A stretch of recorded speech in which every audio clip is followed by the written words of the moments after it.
Good morning, everybody. It's good to welcome one and all to our online safety regional webinar today. We're glad that you've been able to join us, and we're really delighted to be able to welcome Karl Hopwood.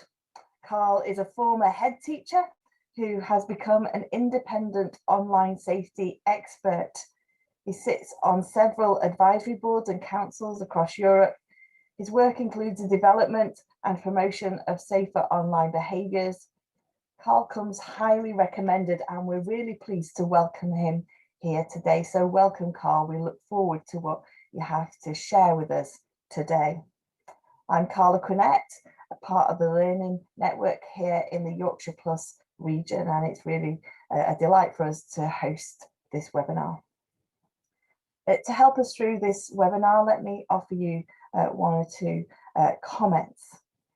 Please obviously be patient with us if we experience any technical glitches. We will try, of course, to resolve them as soon as possible.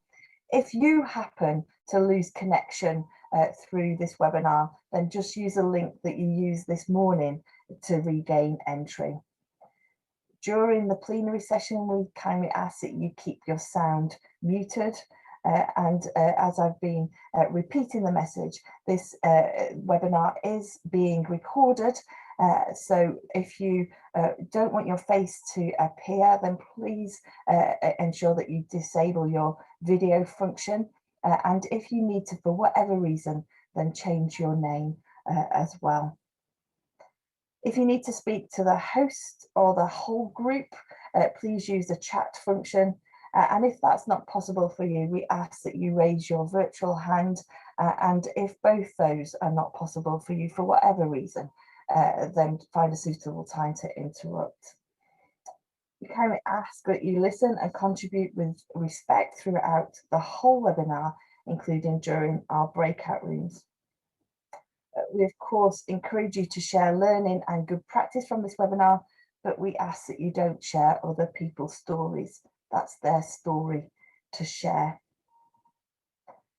We will not be recording the breakout rooms, so if you want to then turn on your cameras, and of course you'll need to unmute yourself to join in the conversation.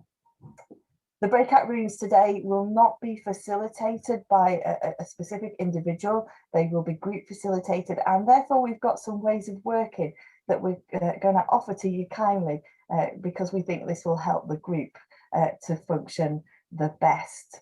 We will post these in chat when we get to the breakout rooms as well.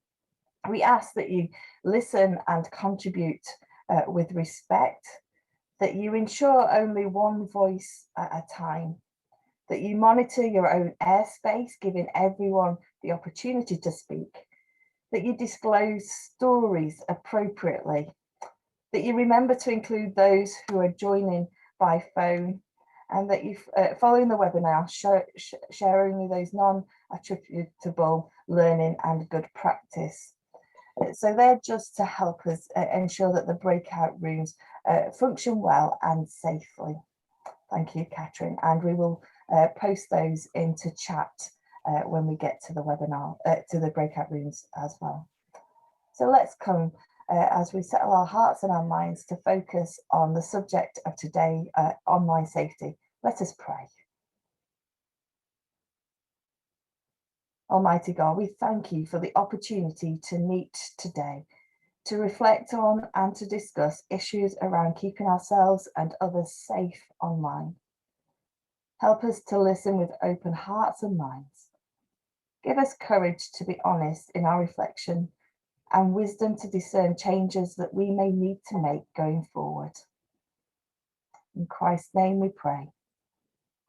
Amen. So it's a real pleasure now to hand over to Karl, who will lead us through this morning's session. Welcome, Karl, and it's good to have you with us. Thank you so much, Carla, and good morning, everybody. It's really good to see all of you in front of me. As Carla said, my name's Carl, and my background is in education, really. I was a primary school teacher and then head teacher for quite a number of years, but for the last 15, this has kind of been my job. So I work with the police, with groups of parents, social workers, healthcare professionals, anybody who wants to, talk about online safety. I'll do that, and it's difficult for the last sort of 18 months where we've all got used to having sessions like this, but thank goodness we did have the technology to make these things possible. And what I'm going to try and do now is just share my screen. If you bear with me a second, I'm not brilliant at multitasking, but hopefully that is there now and you can all see it. Please just shout if it's not there or if anything goes wrong as we go through. So look, just a couple of housekeeping things. The session's obviously being recorded. I've also put together a sort of sheet, a PDF, which has got links to a lot of the research I'm going to mention. It's got links to the resources that I'm going to talk about, and hopefully a lot of useful information in there. And we'll make sure that you get that sort of fairly quickly after the session. I'm also happy, to sort of share a PDF of the slides if that's helpful for people. There's a lot of content here, but equally, I would say, please do, Carla's talked about raising your hand or putting something in the chat. I may not be keeping a close eye on that because I'm going to be presenting, but Carla and other colleagues will be able to interrupt me and say, look, actually, we've got someone who wants to contribute, so that would be great. So I think in terms of what I want to try and do, I want to spend a little bit of time talking about what the risks are for everybody when we go online. I'll talk a lot about children and young people because I think, the risks are often heightened and accentuated for them. And I think what I would say to you, if you look at the sort of table on the screen here, this was actually drawn up for the government, probably, I don't know, about 10 years ago now by the London School of Economics. Professor Sonia Livingston, who does a huge amount of work around, online risks and challenges. There is a second half to this, which are all of the opportunities that the internet brings, which they may balance beautifully as you'd expect. But the only reason I'm just focusing on the risks at the moment is because I hope when you look at that, you'll see very quickly that actually none of those risks are new. The internet really did not create those risks in my view. They've been around since the dawn of time. And I just think the internet makes it easier for people to access. And if I give you just one quick example to start us off, pornography, it's been around since the dawn of time.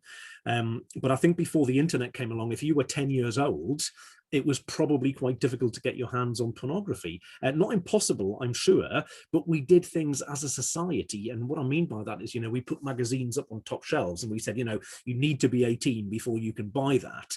And we had things like The Watershed on TV, and we still do have that apparently. But I think with, the advent of catch up and on demand, and with the number of parents who say to me, oh, actually my 12-year-old set up the Skybox or the Netflix account, well, then that watershed becomes really quite fluid at best. And so I think, we just have to recognize that technologies, facilitated, I think is the right word, access to this sort of thing.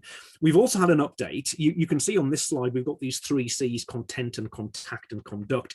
That's been updated at the back end of 2020. And they've added a 4th C, which is called contract, and it's around the risks to do with commercialism, consumerism, and they've also introduced these cross-cutting sort of risks around privacy and data protection, the impact on mental health and so on, which I think is very much at the forefront of our minds. I'm going to spend a little bit of time this morning talking about the support that we can get. I think that is a good news story. I think there is a huge amount of resource out there. There's a lot of information, things that we can share with colleagues that we're working with to try and make things safer. And actually you yourselves within the Methodist Church, there's a lot of information there. I'll sort of try to capture some of the key bits of that, and I will sort of share that just before we draw things to a close. But you have a whole raft of safeguarding policies and model policies and so on and so forth. I think the challenge with all of these things is that some of them are quite weighty. So actually your safeguarding policy is about 190 pages long. And I know why it is, because it has to include and encompass so many different things. And I'm also very aware that all I worry about now is the online safety aspect. I know that for all of you in the work that you do, you have a much broader piece that you have to look at. And I think my concern sometimes is that the online safety piece can be lost, which is why it's great to be able to sort of spend, a couple of hours with you this morning. And one thing I did mean to say, colleagues, at the beginning is we will have a break in the middle. It's a long time to sit for 2.5 hours staring at a screen. So we will have a sort of 15-minute break at some point. One of the other things I just wanted to sort of highlight at the very beginning is that you've actually got some very specific social media guidelines. There's a social media policy and there's also guidelines for children and young people when they're using social media and communicating online. And as I say, we will go into those in a little bit more detail later on. The last thing, just before we properly get started, there's been a really quite significant event that happened earlier on this year, and that was that back in March, the United Nations Committee on the Rights of the Child, they approved something called General Comment 25, and it's something that a lot of people have been campaigning for a long time now. But essentially, what it means for all of us is that children's rights now apply to the digital, to the online environment, which I think is really, really important. I think one of the challenges with all of this is that, we've realized in the last 18 months that there's becoming a really big gap between those who do have access to the internet and those who don't. And I think, perhaps those who don't are certainly sort of missing out on quite a lot of opportunities. So, I think it is about affordable and accessible, access to devices. It is about age-appropriate content and equally content that they can access that's in a language that they can understand and interpret. I was doing some work yesterday with schools who have international students, and we were sort of talking about the fact that if they've just arrived in the UK, if English is not their first language, in amongst all of the other things that they're trying to manage, they're also trying to understand things that are being presented to them in a language which is alien to them. So I think in terms of the online content, we absolutely need to provide them with information that's in a language they can access. Of course, we need to think about prevention. Carla and I were talking just before we started the session and saying that very often, schools and organizations react to a problem when it arises, which is good that they do that, but actually we need to look at how we prevent these things from happening in the first place.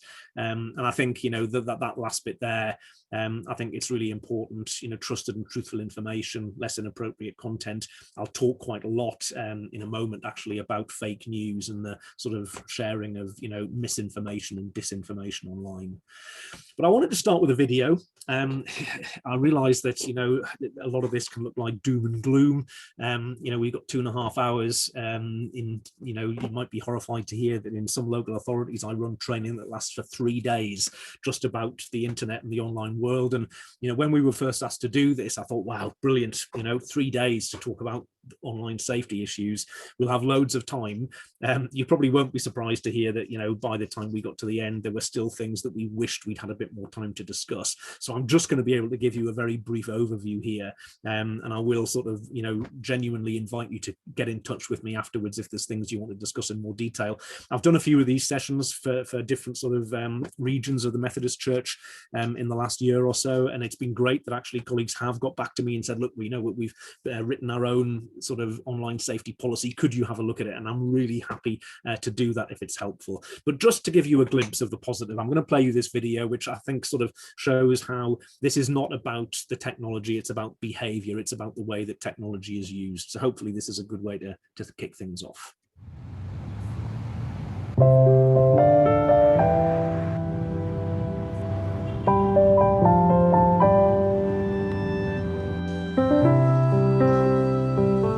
Not all of our students have the chance to travel abroad and to interact with native speakers of English.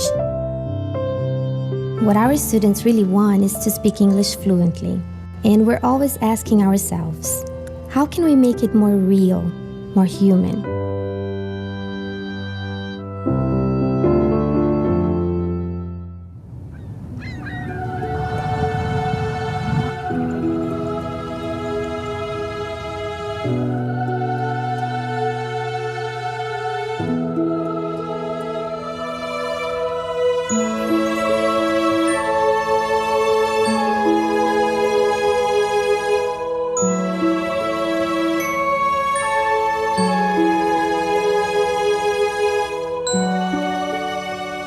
created a tool that connects our students with seniors in the USA living in retirement homes.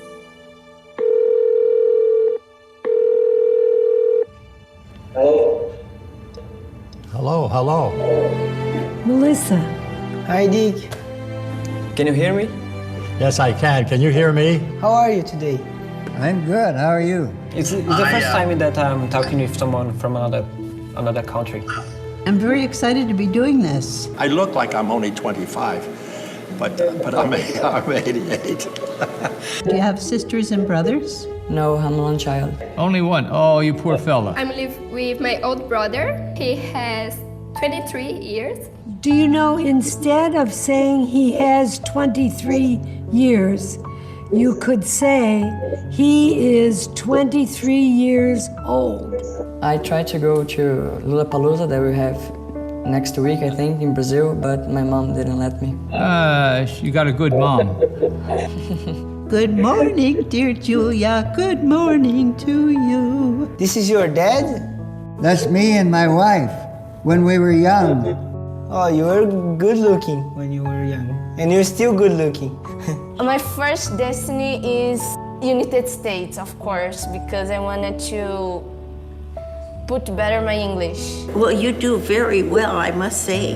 Are you planning someday to go to Brazil? Oh, I would like to. You can stay in my house if you want. If you could just dream and have whatever you want, what do you think you would like to be doing? I see myself in a big family, with a beautiful wife.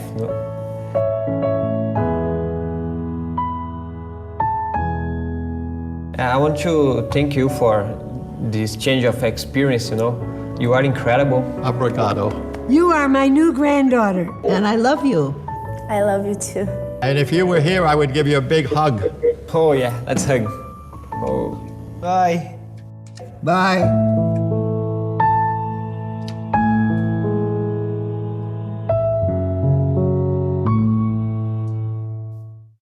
Okay, it's all downhill from this point on, I'm afraid. I think what I really like about that is it's YouTube, which is often in the headlines for all of the wrong reasons. And actually, it is about the way we use this stuff. And there's always going to be people who don't use it in the right way. But I think we mustn't lose sight of all the positives that it does bring. And if I just sort of share this screen, I think in the last 18 months or so, COVID has been very much top of mind for all the obvious reasons. But I think the internet is always in the headlines, and quite often those two things have come together. So, in the bottom left there, Lord David Putnam was talking about something that the World Health Organization said last year. And they said, we've got the pandemic, but we also have an infodemic. There's so much really important information out there, but there's also a lot of, absolute rubbish that we need to cut through. Apparently, because people have spent so much time online, we've got this online gambling crisis now with adults, with children, across the spectrum. So we need to try and tackle that. There are these concerns about the sort of impact that it's having on health and eyesight and so on. Some of you might have heard about the 20-20-20 rule. And I think that this is something that's really important, every 20 minutes, and please do feel free to do this. We should stop looking at a screen. We should focus on an object at least 20 feet away, and we should do that for at least 20 seconds. And it sort of recalibrates things and sort of resets things, because I think we all realize that you can very easily get this, what they call Zoom fatigue. So it's important, to look after ourselves as well, I think. I wanted to sort of start us off with, I think, one of the most challenging risks that we do have online. And this takes us back to something that law enforcement colleagues around the world spotted back in March 2020. So there was a group of paedophiles, unfortunately, who were having open conversations online where they were basically saying to each other, look, very, very soon, most of our children all over the world are going to stop going to school because of COVID. They're going to be spending a huge amount of time online. They won't benefit from the filtering and monitoring that schools put in place to keep them safe. Their parents, with the best will in the world, can't be constantly looking over their shoulder, making sure that everything's okay online, because parents were busy. They had more than one child in some cases, and they were trying to keep their businesses afloat and, worrying about everything at the same time. So these individuals we're saying, look, this is our chance, this is our opportunity where we should seize that vulnerability. And I apologize for some of the language that is in that piece in the middle of the screen from Europol, but I think it's just important to see, you know, that there are these bad actors, if we can call them that, who are actively looking at ways that they can I suppose, you know, exploit the vulnerability of children and young people who are online. Now, I think the headlines that we had around this are really dreadful because I think what they would often do is push parents and guardians and carers to just take devices away from young people, to block things. And I understand why they might want to do that in order to safeguard them. But actually, this is the very time when people need to be connected. And I think it's just an opportunity to reinforce some of those key messages. Just to add a little bit of sort of background and research to this, the Internet Watch Foundation, some of you will have heard of them, I'm sure, they are the hotline in the UK. So they have a remit to actually get rid of the illegal content that is online. And essentially, they have to get rid of the child sexual abuse content that is online.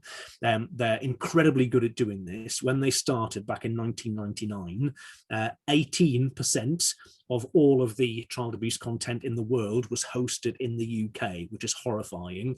It's now less than 0.1%. You know, the scary thing is, back in April last year, they successfully blocked 8.8 million attempts by UK-based internet users to access child sexual abuse content.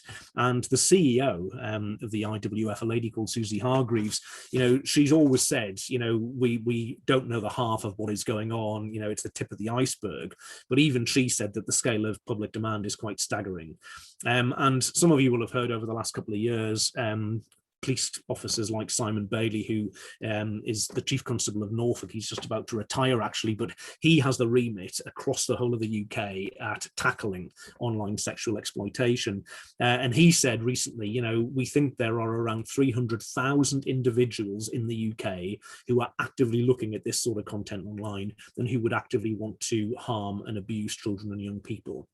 I think, you know, again, the worry with that is that if people focus on it, they can be so anxious and so frightened that they just won't use what is there and what is available.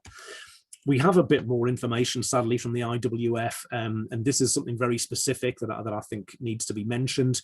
So back in 2019, they started analysing in detail the reports that they got, and members of the public can report content if they believe it's illegal. And one of the things that they discovered is that a large number of the reports that were being shared with them contained self-generated images. So images of children who were in a bedroom, in a bathroom, or what have you, on their own. There may well have been somebody at the other end of a webcam telling them what to do and so on, but these children were, you know, in their own homes in most cases. Overwhelmingly, they were girls, and the majority were aged between 11 and 13. Now, my concern with this, and the data in 2020 back this up as well, is that if we then wait to tackle some of these issues till children get into secondary school, we've already left it too late. And so we need to think about age-appropriate ways that we can have conversations in primary schools with children who are very young about what's appropriate and what's inappropriate, and most importantly, you know, what to do if they have a problem. I think, again, going back to what I said earlier, the internet facilitates this. This was a case from a couple of months ago. I'm sure some of you saw it. It was on the sort of mainstream media. This was a guy who is now thankfully in prison, but he was an online predator, and he'd been in touch with over 5,000 young people. Now, he couldn't have done that, before the internet came along. You know, it would have been, you know, caught, he would have been discovered and so on. But the internet allows people, you know, who have the wrong intentions to do this sort of thing. Also connected with that, you know, some of you may have heard of a site called OnlyFans, and OnlyFans has been in the news a lot recently. Sadly, I've worked with quite a number of young people who have fallen foul of OnlyFans, and I'll just give you a quick example. There was a 16-year-old girl, and she lost her Saturday job at the beginning of COVID. Yeah, you know, she was on a 0 hours contract. She wasn't furloughed, she just lost her job, and that was the end. And suddenly that source of income had stopped. And a friend of hers sort of pointed out that actually there were some people who were making money by selling images of themselves on sites like Snapchat and Instagram, absolutely, but also on this site called OnlyFans. And she discovered that, you needed to be 18 to have an account on there, but she managed to circumvent that pretty easily. And she started selling images of herself, and she was making a lot of money. And the BBC have covered this sort of thing in quite a lot of detail recently. And again, it's about the way people use the technology, that the technology facilitates them being able to do that. Equally, the top right of the screen, this was a bit of research done after lockdown 1, where 20% of teenagers in the UK said, look, I will absolutely be sending naked images of myself to a partner if we go into lockdown again. So again, I think there's a lot of work that needs to be done around the preventative stuff here. It links us to sexting.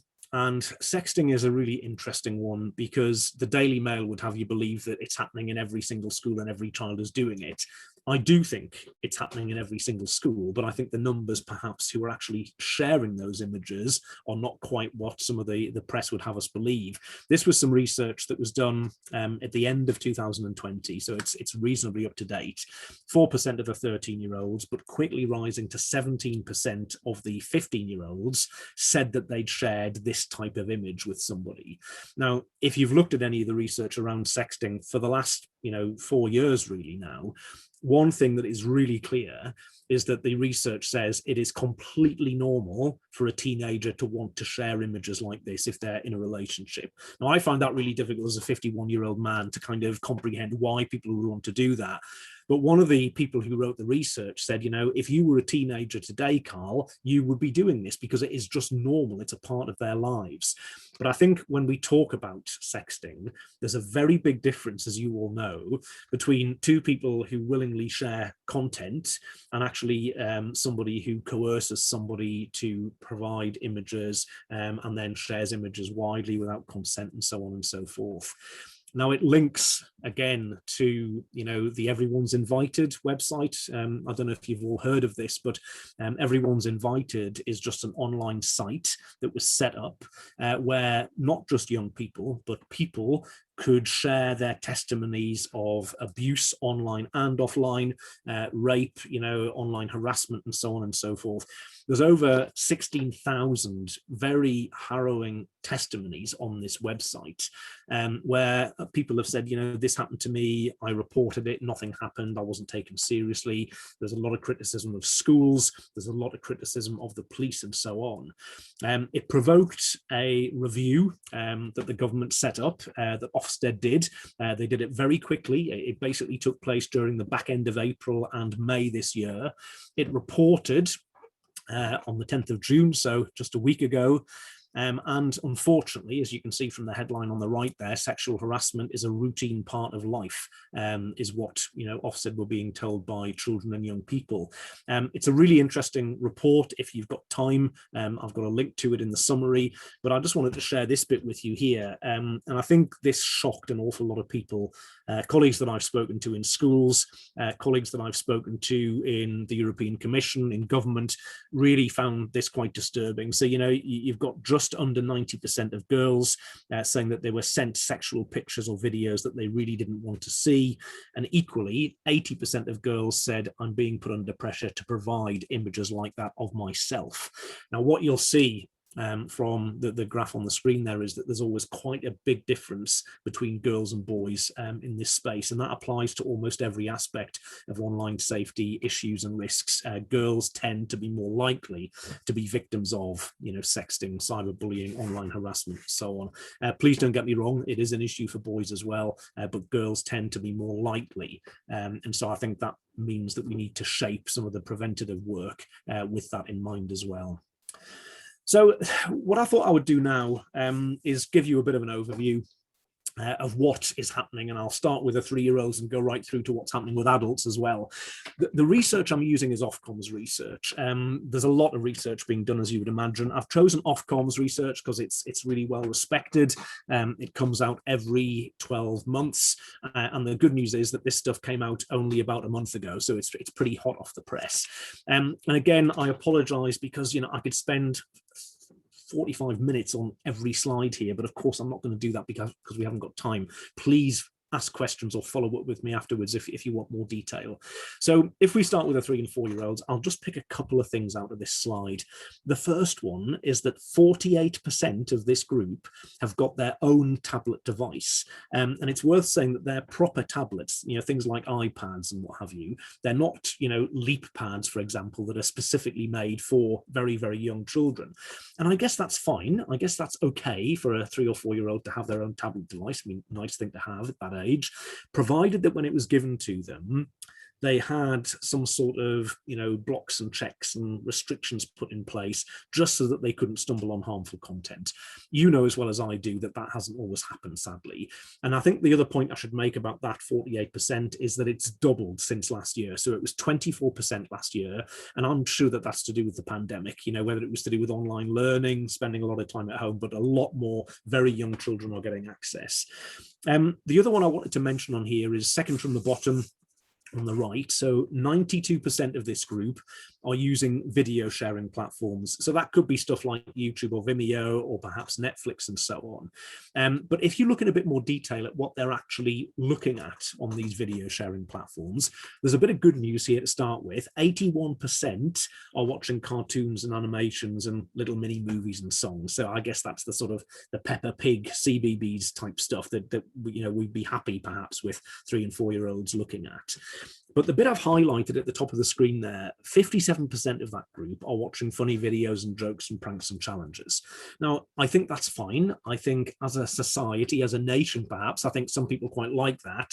We quite like watching videos of people tripping over or getting things wrong or, having an accident, although hopefully not hurting themselves. That's why when I was at school, we used to have You've Been Framed with, what was he called, Jeremy Beadle. Hopefully some of you can remember that. And, now it's Harry Hill. But I think that the really important point to make for our children today is that they're watching these influencers, these YouTubers, TikTokers, Instagrammers, who are doing these challenges on their YouTube channel, for example, and then encouraging our children to get involved with them.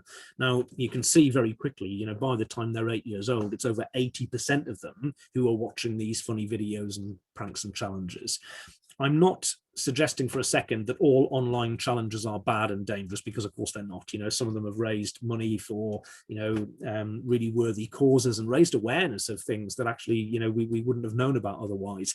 But as you know, some of these challenges are incredibly dangerous.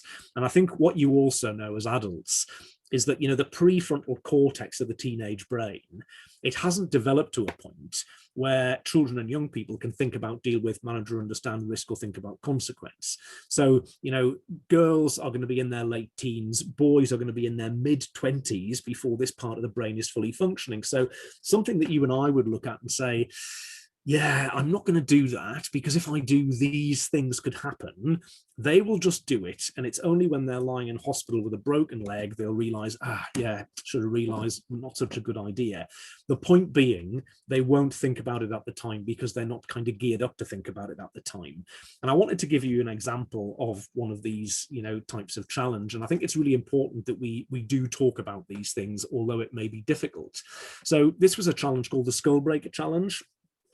This caused a lot of problems across the world actually last year. I'm still going into schools this year and hearing that they've had problems with it. I mean, these things don't always completely go away, but the idea was that there'd be a group of young people, 4 or 5 perhaps, and one of them wouldn't be in on the joke. They wouldn't know what was going to happen, and the others would say, look, we're going to have a competition and we're going to see how high we can jump. And as you can see on this example, they'll do a little demonstration. When the unsuspecting one also jumps, they kick her legs out from under her, she falls over, everybody laughs. That's as simple as it is. Now, you as adults can immediately see the problem with that, and there were some stories about a couple of young people in South America who actually lost their lives doing that challenge. I mean, I went into several schools in the UK where people ended up in hospital. I mean, in none of the cases, thankfully, seriously hurt, but they ended up in hospital. And I remember a group of lads, probably 11, 12 years old. And they did this, but just didn't realize that right behind them, there was a low stone wall. They just didn't realize that it was there. They didn't think. And they kicked this lad's legs out from under him. He went back, cracked his head, and you can imagine what happened. I mean, there are a lot of these challenges. And, you know, part of my job, I work for an organization called InSafe. And InSafe, they coordinate a network of safer internet centers around Europe on behalf of the European Commission. And my job is that I coordinate the helplines who are there to support children and young people. The reason I'm telling you that is that we have really good relationships with TikTok, YouTube, Instagram. You know, we can actually pick up the phone and talk to somebody who works there, which is so, you know, useful. And they're trying really hard, TikTok, to kind of remove these challenges. They're very keen to sort of clean up the platform. They've done a lot of things so that parents can actually, you know, control what their children are doing and so on and so forth. They will always say, you're not supposed to use the platform until you're 13, but you know that's a nonsense really, because it's so easy for, you know, much younger children to actually get online. But you know, you can see there some of the other challenges that we have had to deal with in recent times. If I go back to the research, you would expect that as the children get older, the kind of amount who are doing different things will increase, and of course it does. So we've now got 33% who are using live streaming apps, and you can live stream on pretty much anything: Facebook, Instagram, Snapchat, definitely TikTok, YouTube. You know, any sort of app worth its salt will let you live stream. To be fair, this age, very few of them are actually creating that content, but they are consuming that content. And of course, our concern with that is that because it's live, it means that it's happened. So it's more difficult to moderate. You know, something goes wrong and it's gone wrong, and the child has seen it before anyone's able to do anything about that. You can see that we've now got 57% with their own tablet, and we've got 30% who are using social media at the age of 5, 6, and 7. And that's proper social media. You know, that is the stuff that you're supposed to be 13 to be able to access.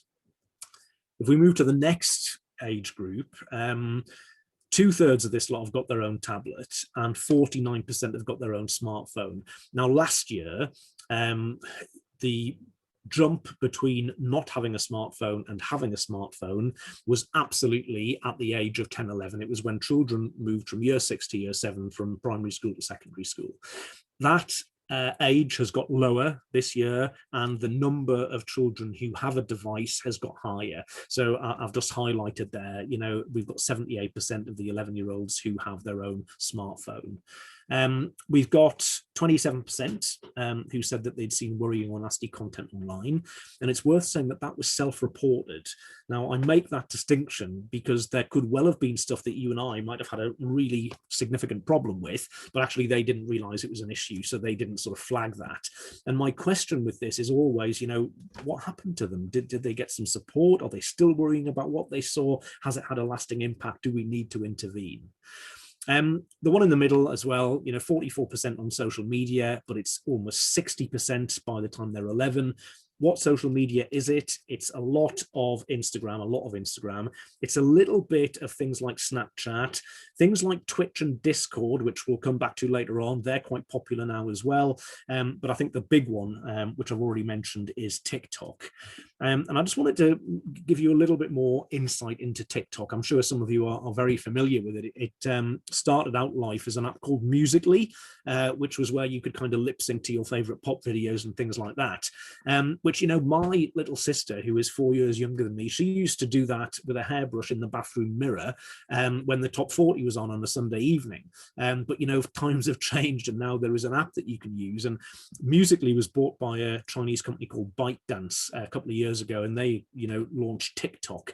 And it's just seen this meteoric rise in popularity. So, you know, huge numbers are using it, many of them under 13. And as I said at the beginning, it's about the behavior of the people who use it. And I think where sites are, you know, offering user-generated content, there is always going to be a problem. So what you can see on the screen here, this goes back to September last year, when a gentleman called Ronnie McNutt committed suicide on Facebook. He live streamed himself committing suicide on Facebook.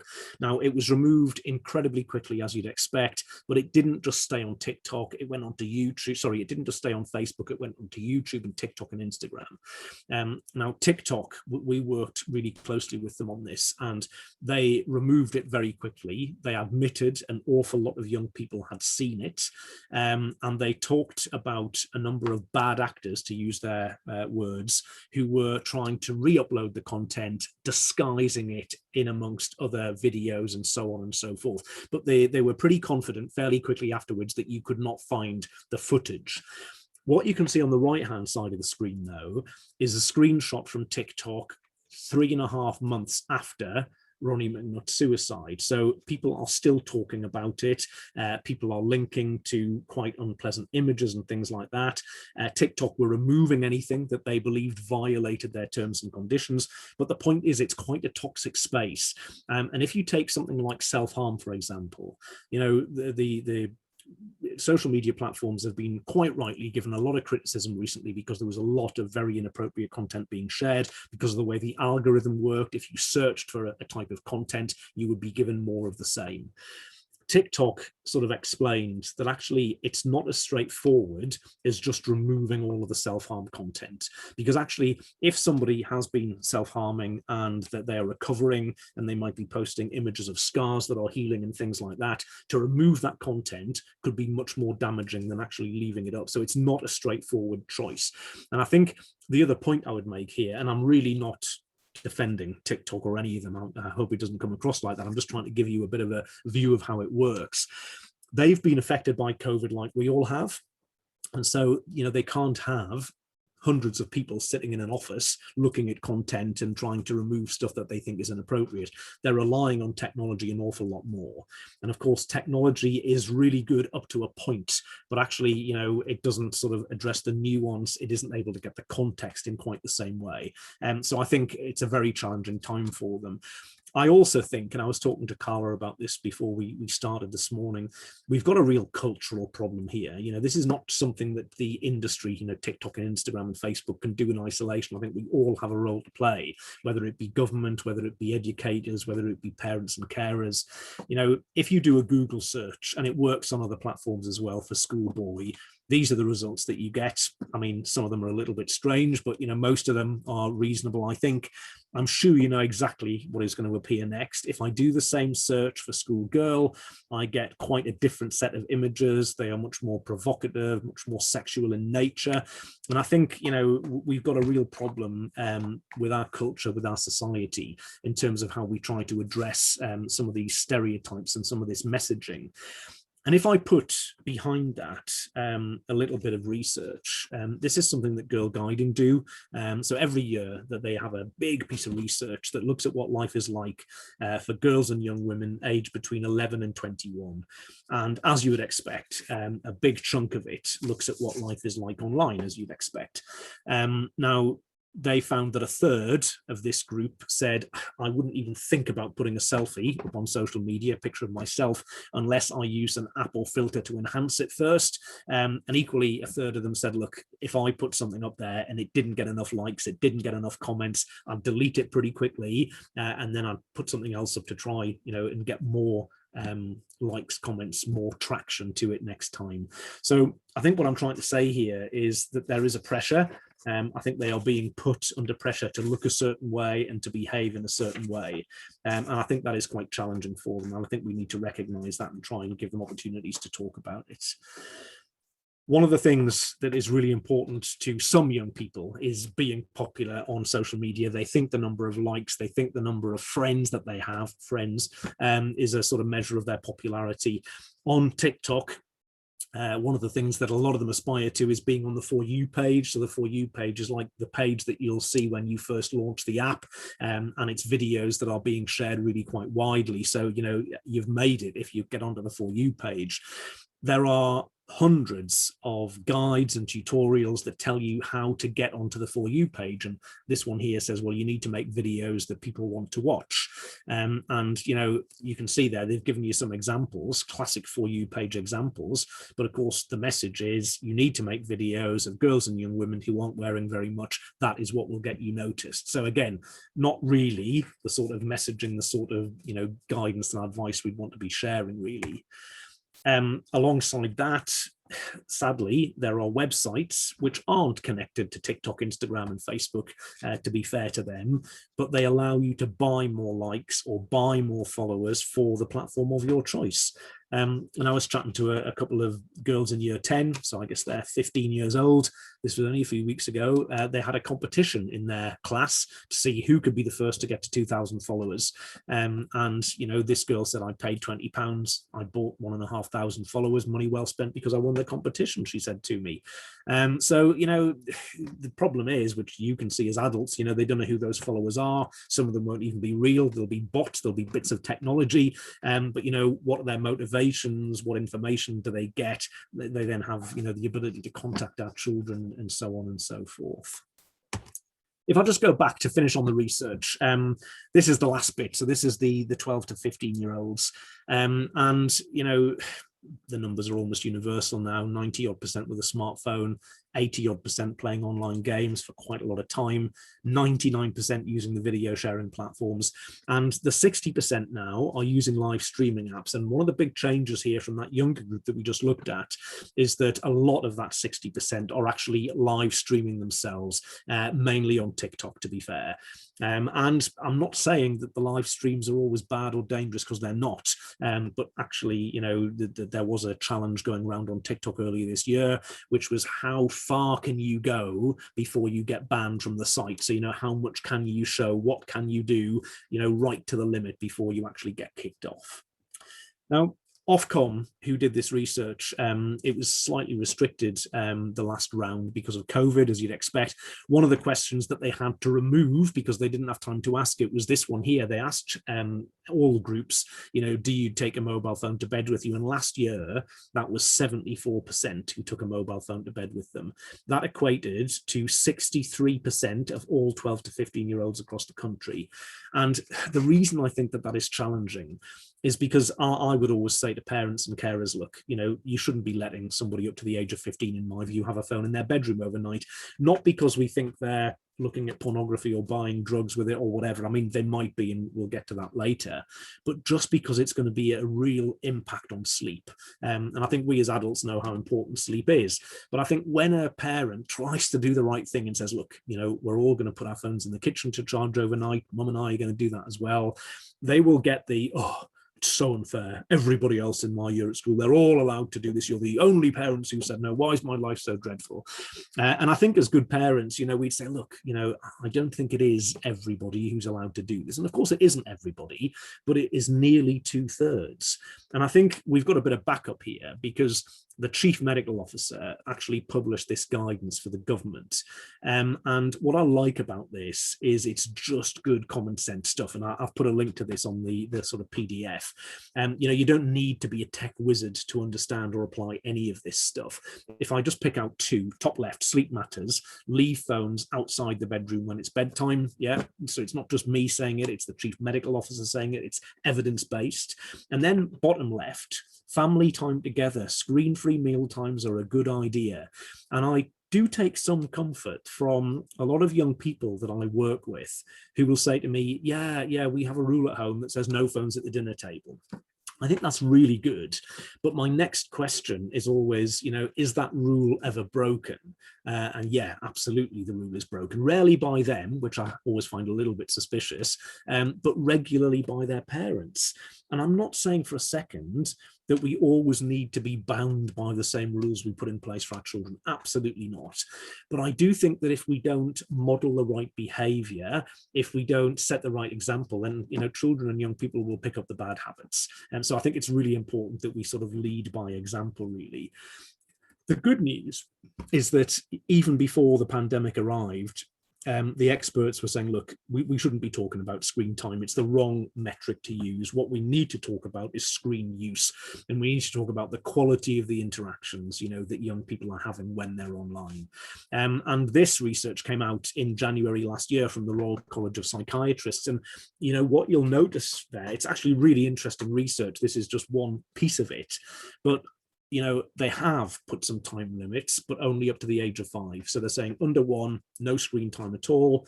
Under 5, no more than an hour a day. But then beyond that they don't actually, set any time limits, which is probably a good thing because they would have been blown out of the water as a result of COVID and lockdown and online learning. But they do say mealtime should be tech-free. They do say no screens in the bedroom at night. And I think really importantly, they talk about, having conversations with young people, allowing them opportunities to talk about things that might have happened to them. So I wanted to look at sort of, the sort of adult population now as well. And I've just done a really very potted summary of this because, again, we could do a whole day on it. If you want more information, the research from Ofcom, it only came out a few weeks ago, as I said. I'm really happy to share that with you. And there is a link to it on the PDF. So just a couple of headlines. The older people are, the less likely they are to go online in the first place. And that is problematic just because a lot of things have to happen online now, but also the less likely they are to use a smartphone. They're more likely to use a laptop, a computer, a tablet device. When you look in more detail at the data, 51% of over 75s don't go online at all. Now, I think that's going to have changed. If I think about my own parents up in Newcastle who are in their 80s now, they weren't really keen on the internet 2 years ago. They just didn't really get it. We sort of tried to get them online and doing Zoom calls with the grandchildren and things like that, but it didn't come naturally. That they weren't particularly keen. Now, as a result of necessity, they are doing their grocery shopping online, they're chatting with the doctor online when they need to, they're chatting with us now more often as well, which is great. But I will just say something here which will be important over the next few minutes, because I think we have to remember that there's a lot of people online who weren't, and they may be vulnerable for all sorts of reasons. They may not spot the scams, which I'm going to get to in a moment. And I think it's about us trying to support them and look out for them and raise awareness of what is happening. I think sadly, we're seeing this across the whole of Europe, actually, really accentuated in some countries like Iceland, for example, where actually, if you can't get online, there are certain things that you can't do, certain sort of government services which are only available online now. So that is a real challenge for some people. And equally, you're less likely to use the internet if you're over 55 or if you're from a DE household, which is the sort of household where is more sort of social deprivation. Equally, the research found that the older people are, the less confident they will feel in managing access to their personal data. I mean, I have to be honest, when I talk to younger people, I think they really struggle with this as well. And there is this sort of, well, does it really matter if Google, Facebook, Instagram have all this data about me? But I think we're starting to have a slightly better understanding about why perhaps it might matter. And the last one that I just wanted to quickly flag is that newer users, so people like my parents, I guess, they are less aware of the risks, which I think makes sense. But again, it almost sort of conjures up the perfect storm for us.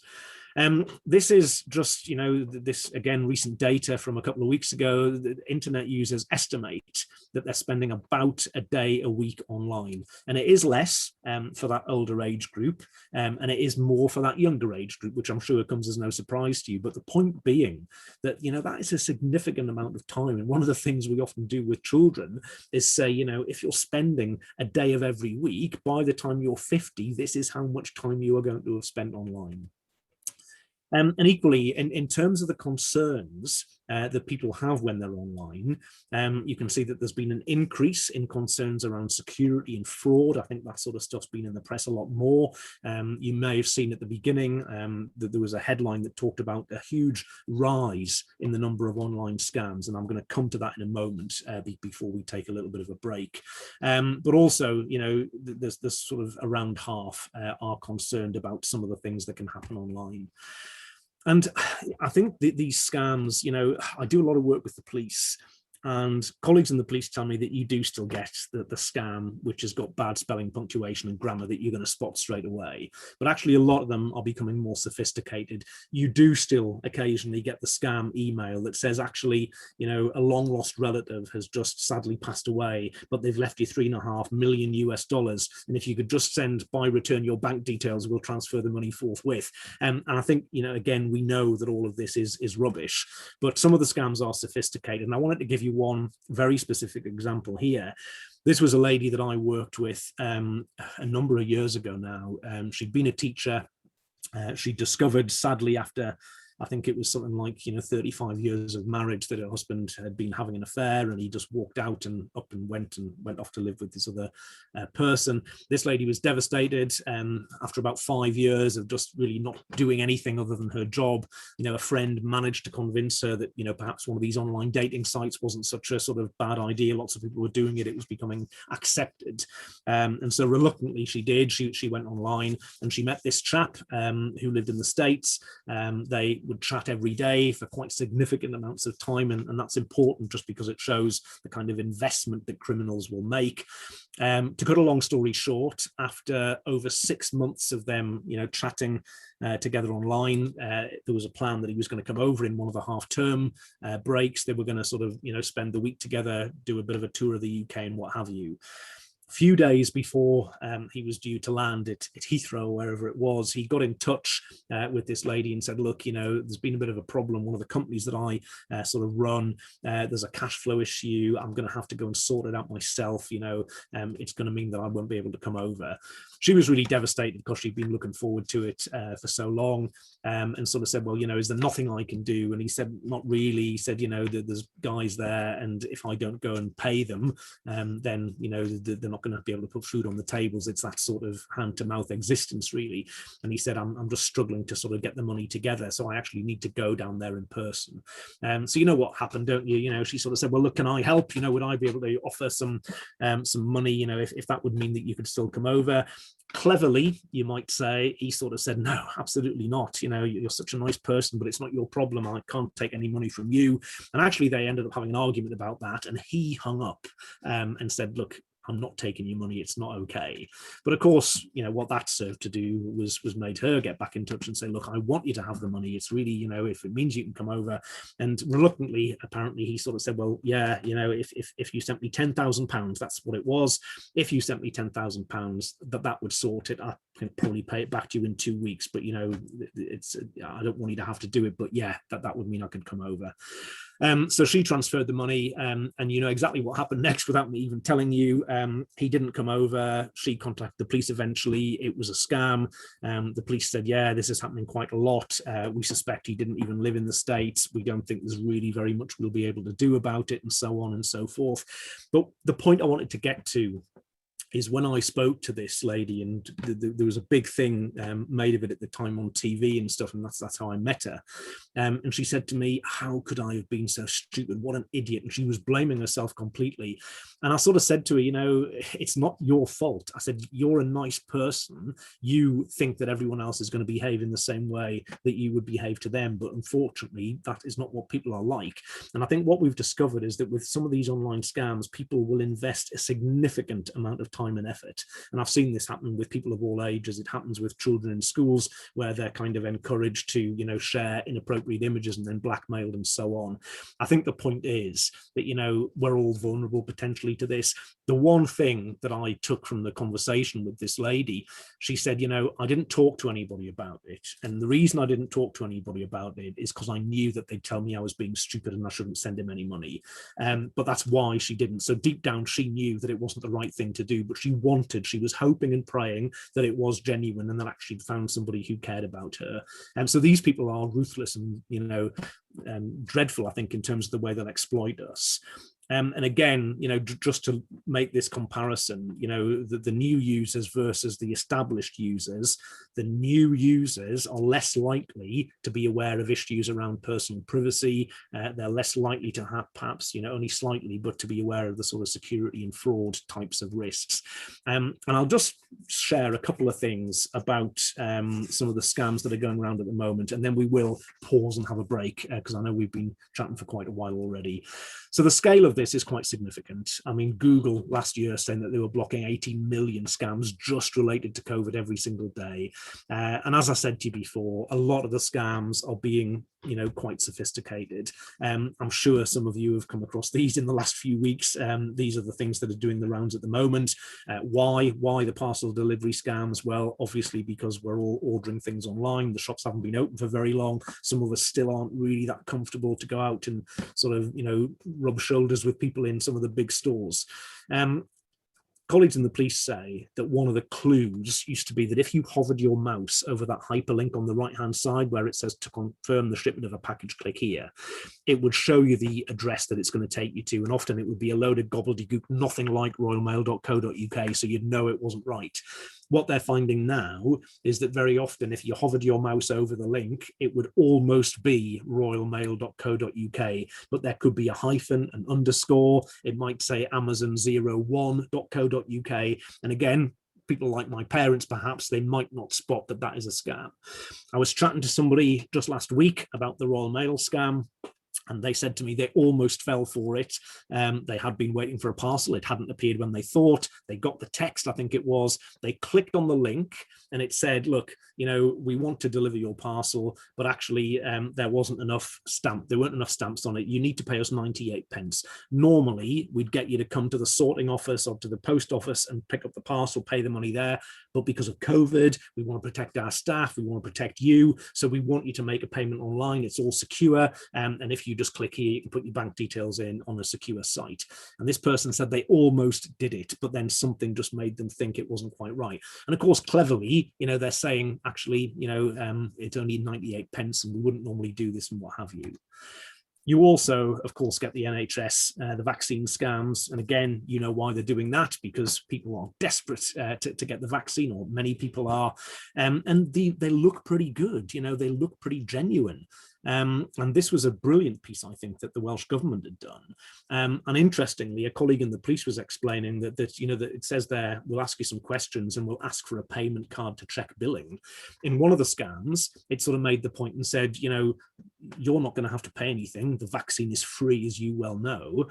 Your GP has to pay for the vaccine, and we use your payment card just to verify that you are with that GP and actually that, it is okay for them to authorize the payment.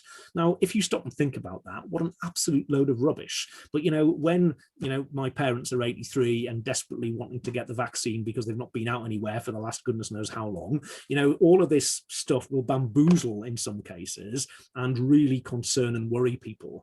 And so I think it's just important that we try to, be aware of these things, share them. I can see that Neil's posted in the chat there, which is really helpful. It's always worth Googling about this sort of thing, because there will be reports, sites like Snopes or Which, for example. And again, I've put these on the sort of PDF, that they are really trying to be proactive in telling people what to look out for.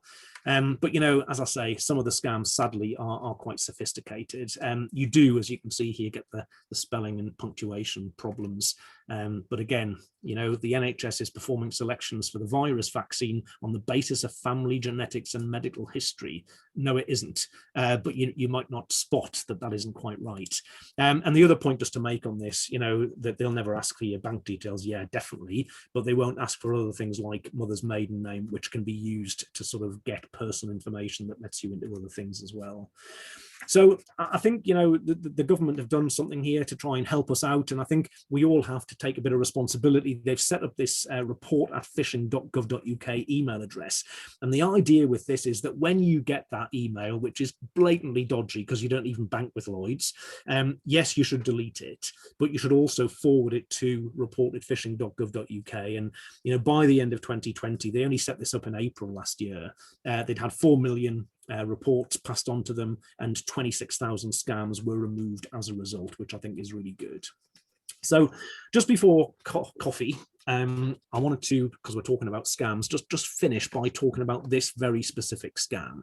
And I want to try and explain how this scam works, because I think if we understand how these things can happen, again, we can share messages with other people and people feel empowered. They can understand how it happens, and then they can do something about it. So you get an email. I'm sure lots of you will have heard of this scam because it's really widespread. You get an email and it will say, look, you know, a couple of months ago, we installed a virus, a piece of malware onto your phone, your tablet, your laptop.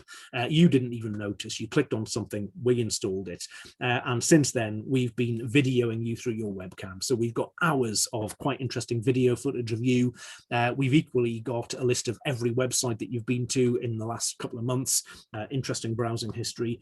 And if you don't pay us a certain amount of money in Bitcoin, so it's usually a virtual currency, a cryptocurrency, then we are going to share these videos with everybody that you know. We're going to put it all up onto a website. Some of them are really quite embarrassing. So just pay the money and that will be an end to it. Now, I think at this point, nobody believes that. Nobody thinks that they've been videoed through their webcam, although of course it can happen. I think if you were worried about it, one of the things we say to children is, you know, stick a post-it note or a bit of blue tack over the webcam and then nobody will see anything.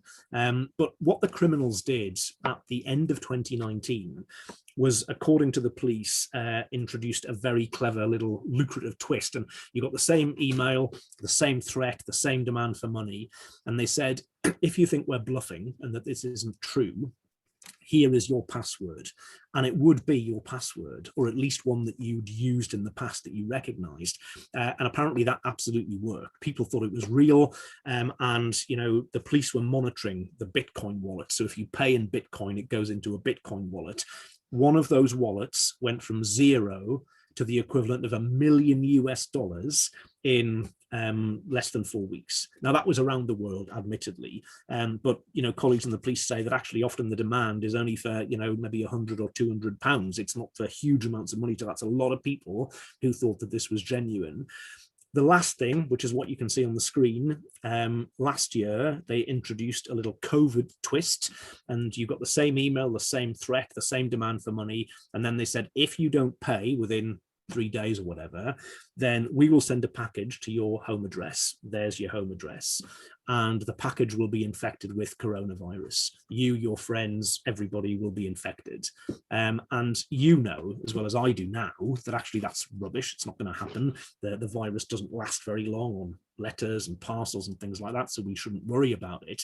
But remember what I said a few minutes ago. You know, there's a lot of people using the internet today who weren't using it 12 months ago, and they may not be as savvy about this as you might be. And so I just want to quickly explain how the scam works. So every day, pretty much, you get headlines like this, where basically people that we've given our data to didn't look after our data. So I always find this one astonishing.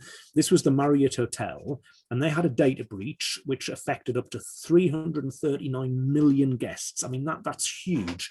This one here, you know, YouTube and TikTok and Instagram, 235 million involved in a data leak. British Airways, tiny by comparison, 400,000 customer details. They got fined. You know, we're really good in the UK. The Information Commissioner is the regulator. They slapped a £183 million fine on BA, and then they reduced it to 20 million because of COVID, which, you know, I understand. The point is, I think we're trying to say to these big companies, you need to look after people's data more carefully. You know, I could go on. This is the free Wi-Fi that you get on buses and trains that I've definitely used, and I'm sure you have. They didn't look after the data. Tesco's club card, loyalty card schemes. I mean, you name it. People that we've given our personal information to, they didn't look after it properly. Now, when that data is leaked or shared or put on the internet, it's, you know, it goes on to a place called a paste bin, which is just part of the internet. The criminals know how to access them. And what they've done, they've created a bot, so a piece of technology, which has gone out to these places on the internet. it's got the information that they need to ping out tens of thousands of emails an hour, personalized to you or to me with that all important password or real address in there. And then the criminals just sit back and wait. And they only need a few people to think, this is real, this is affecting me, and they pay the money, and they're making money by doing absolutely nothing at all. So there is a solution to this, and this website is brilliant, haveibeenpwned.com.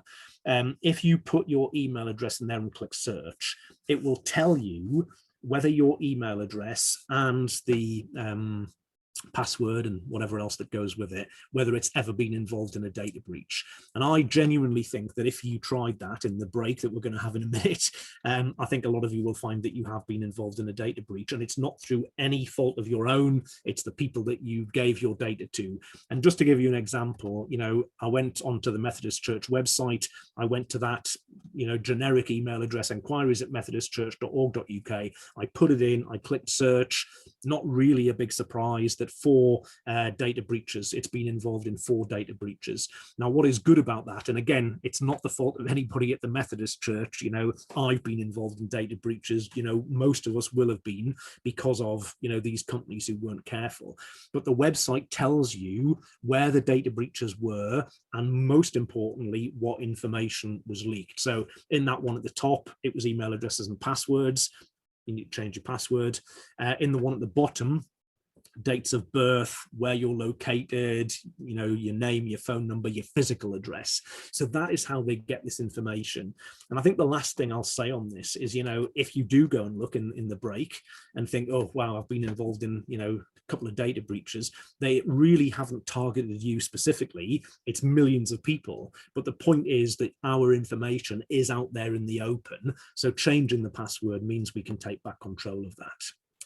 So I'm going to stop sharing just for a second. I've thrown an awful lot of information at you in the last hour. It's definitely time for a break. I think we're going to sort of take a 15-minute break. I'm going to sort of, reshuffle some of the slides and make sure that we've got time to get through everything else. But yeah, I'm just going to pass back to Carla in case there's any sort of housekeeping bits. But I think if we could try and come back at about 11:25, Carla, if that sounds okay. Yeah, there's no further housekeeping to do. We just hope people take some time away from the screen during this break as well. So ready whenever you are. Brilliant. Thanks very much, Carla. Welcome back, everybody. Hope you managed to have a little bit of fresh air. I managed to go downstairs, and my wife's looking after one of our granddaughters, and it's quite nice outside, so I hope you managed to get some of that. Look, the good news is we're going to go into breakout rooms fairly quickly in a couple of minutes, actually, so you'll have a real chance to start to discuss some of these issues and sort of talk about experiences and things like that. I talked a lot before the break, though, about scams and things that could go wrong, and I just wanted to give you a couple of things that may be useful either for yourselves or to share with other people. These are tips that aren't from me, they're from the National Cybersecurity Centre, which is a government organisation, part of GCHQ actually. And they had a sort of national advertising campaign on TV just before Christmas, so you may well have seen some of this. But they made a couple of key points, and I think the first one is they said, the main email account that we use, the one that we use for internet banking, the one that we use to buy things on Amazon or what have you, that password should not be used anywhere else. I know that we do reuse passwords, and I understand why we reuse passwords, but that one shouldn't be used anywhere else, because if there's a data breach and it's involved in it, then lots of other things can be compromised as well. We need to be using the latest version of an operating system on a computer, a phone, a tablet device. We need to be using the latest version of an app. And the reason for that is really simple, just because there are problems, there are security flaws, and the companies fix them.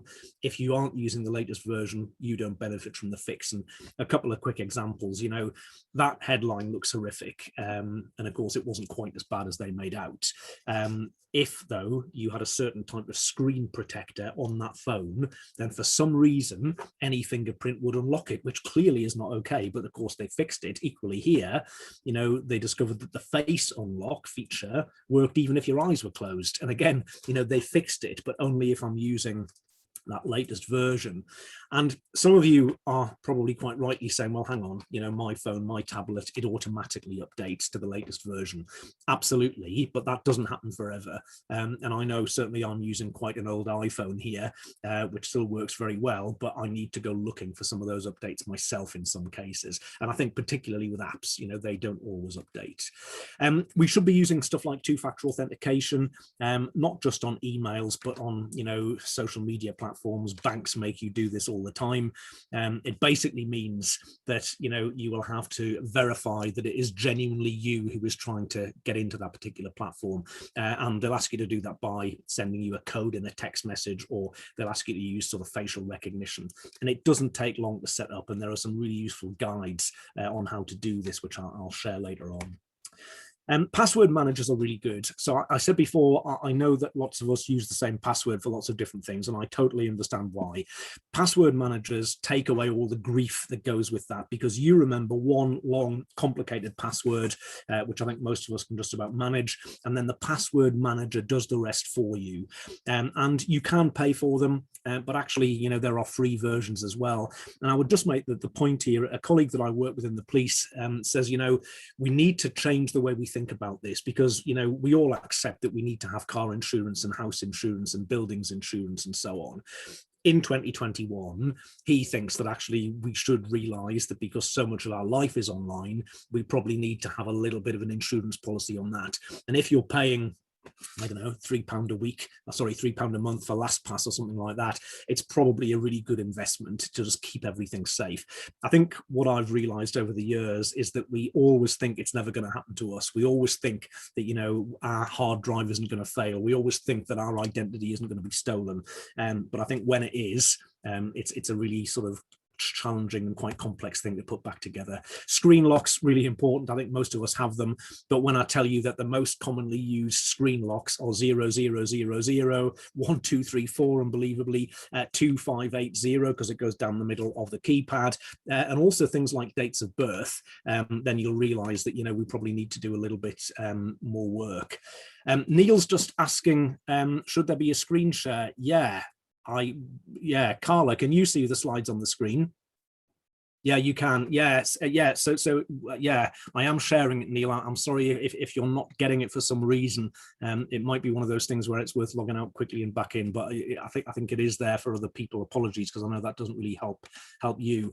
The good news is, though, we are going to go to a breakout room now, so hopefully that might help to sort of recalibrate things. And the question that I wanted you to consider in the breakout room, you know, I've talked about a lot of things that can go wrong. And I just want you to spend some time thinking about what the biggest challenges are that face the people that you work with when they're online. So whatever your role is, you know, and actually it could be just people in your family, or it could be the biggest challenges that you face. But, you know, what do you think the biggest things are that people are wrestling with? You know, is it cyberbullying? Is it online harassment? Is it the data privacy thing? Is it online reputation? So just a sort of opportunity to spend 10 minutes having a quick discussion about that. So I think Katrina or Carla are going to do some magic now and sort of send you all off into the breakout rooms. Brilliant. Welcome back. Thanks, Carla. Yeah, welcome back, everybody. I hope, I know it's never long enough, is it? There's never enough time, but I hope that gave you just a little bit of a chance to have a conversation, to share some sort of personal experiences, concerns, and so on. And we haven't got a huge amount of time now either, but what I would like to do is if anybody from any of the groups, we've probably got time to sort of hear from a couple perhaps, if anyone's willing to sort of just give us a bit of a summary of the sorts of things that you did discuss, that would be really helpful if anyone's willing to do that. Perhaps if you can just sort of indicate by raising your hand, your virtual hand, I guess, and then we can come across to you. Yeah, Leslie, fantastic. Thank you so much. Do you want to just share a little bit about what your group talked about? Thanks. Yeah, pretty general. We went down the route of talking about the people who haven't been on the internet for a little while, so we'll leave that. But my point was that then people who are new to it, as you warned us that newer users are at greater risk, and a lot of our newer users have been ringing friends and saying, so-and-so sent me an email. Is this right? No, it's not right. Sort it out. So we've got a massive several different WhatsApp groups to church with different titles and that, but in some way we can get in touch with everybody. So if someone did get a scam email, we've been able to let everyone know straight away. But that's technology backing up the technology, basically. That's brilliant. I mean, thanks, Leslie, because that's exactly what we should be doing, isn't it? And I think, you know, it's a beautiful example of how, you know, if it's used in the right way, it can be hugely positive. Yeah, and those people have been able to then advise the newer users on how to sort it out. And if they've still said, oh, I'm not sure, they said, ring me again next time, it's not a problem. That's fantastic, because people will be supportive, won't they? They will want to try and share that positive message. Thanks so much, Leslie. That's really helpful, and that's it's nice to get a positive sort of bit of feedback there as well. Anybody else who's perhaps willing to share? Brian, I can see you've got your hand up. Is that okay? Yeah, I'll just unmute briefly. One young lady spoke at the end of our session, Louise, which I thought was really good.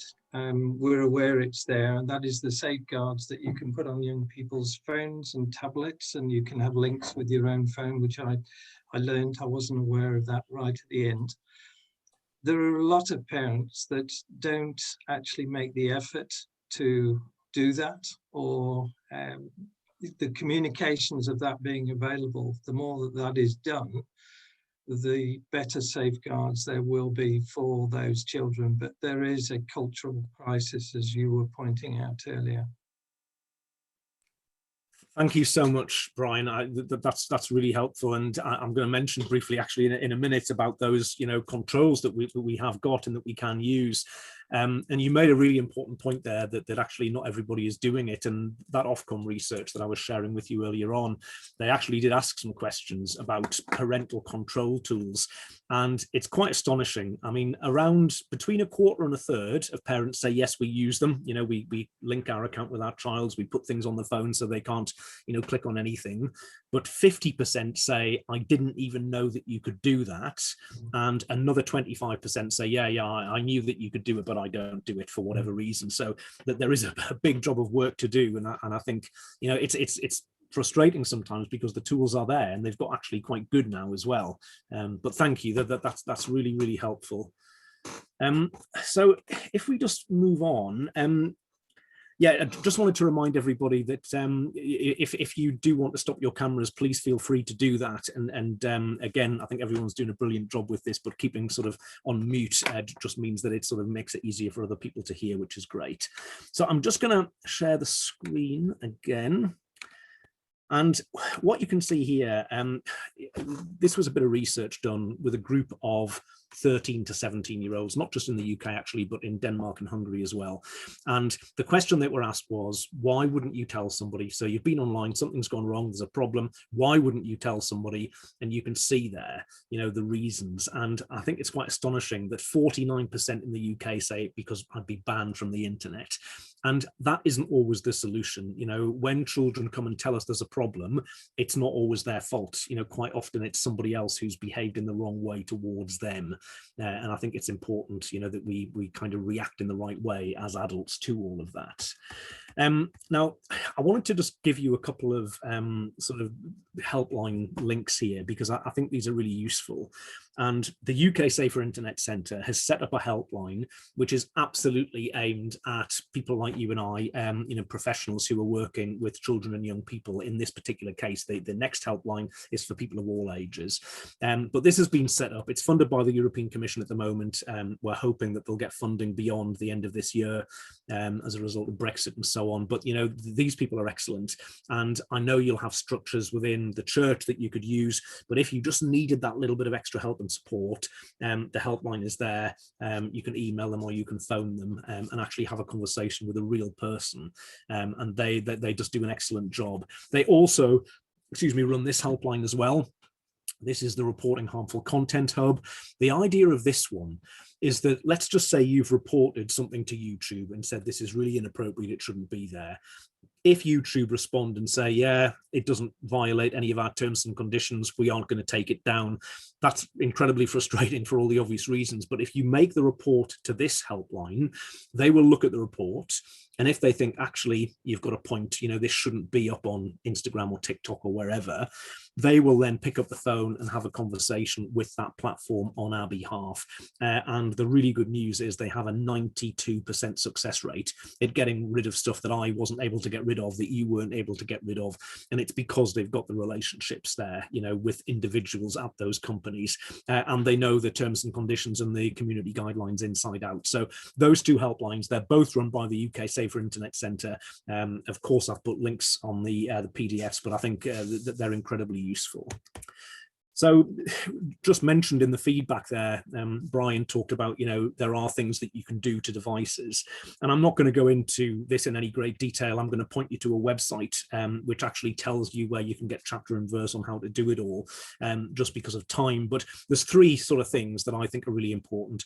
You can do things at network level. So when the internet comes into your house or to your church or to your community room, through broadband, there are things that you can do to the broadband to make it safer. You can filter it, you can monitor it, and so on. There are also things that you can do at device level. And I guess, this is a parental, guardian carer thing. When they give their child a device, they can put stuff onto that device so that they have a bit of control over what the child is able to do. And there's some really granular controls. As Brian mentioned, you can link your device to your child's device, so you can limit the amount of time that they can spend on a particular app. You can change the amount of time that they spend on different apps on different days. It's really quite granular. You can also set up controls so that they can't download an app without you approving it first. They can't click on something and spend money without you giving authorization first. So a lot of parents will say to me, oh, it's shocking, my child spent hundreds of pounds buying virtual cat food, was one I had the other week. Well, whose fault is that? Because your credit card must have been synced up to the device. And I appreciate that. I think the tech companies can always do a bit more to make us aware about these controls. But the website that I would point you to is Internet Matters, and I will just put this into the chat now. Internet Matters have been around for quite a long time. They are a one-stop shop for parents, and there's some really, really quite useful information there. And Louise has made a really good point.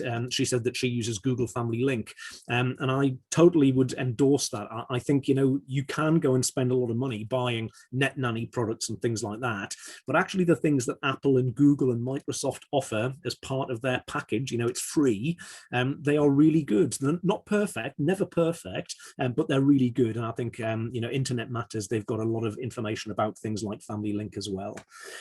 The third thing, because I said there were three, it is for me the most important. It's the human level, it's the dialogue, it's the discussion, it's keeping the channels of communication open. And I think, a few things that might be helpful here, which you'll be very familiar with in the roles that you have. I think we've got to be proactive. I think if we wait until there's a problem, that's going to be pretty tricky. It'll feel like a very sort of confrontational discussion that we're having. But I think there's always a story in the press. The recent one was Ollie Robinson, the England fast bowler from last week. He's been suspended by the ECB, and it's because of some tweets that he sent 9 years earlier. So, I think that's a really good story to share with young people, especially, that actually the stuff that you put online stays online. And an educational psychologist that I've done quite a lot of work with, she always says to me, look, don't try and have these conversations face to face because it will not go well.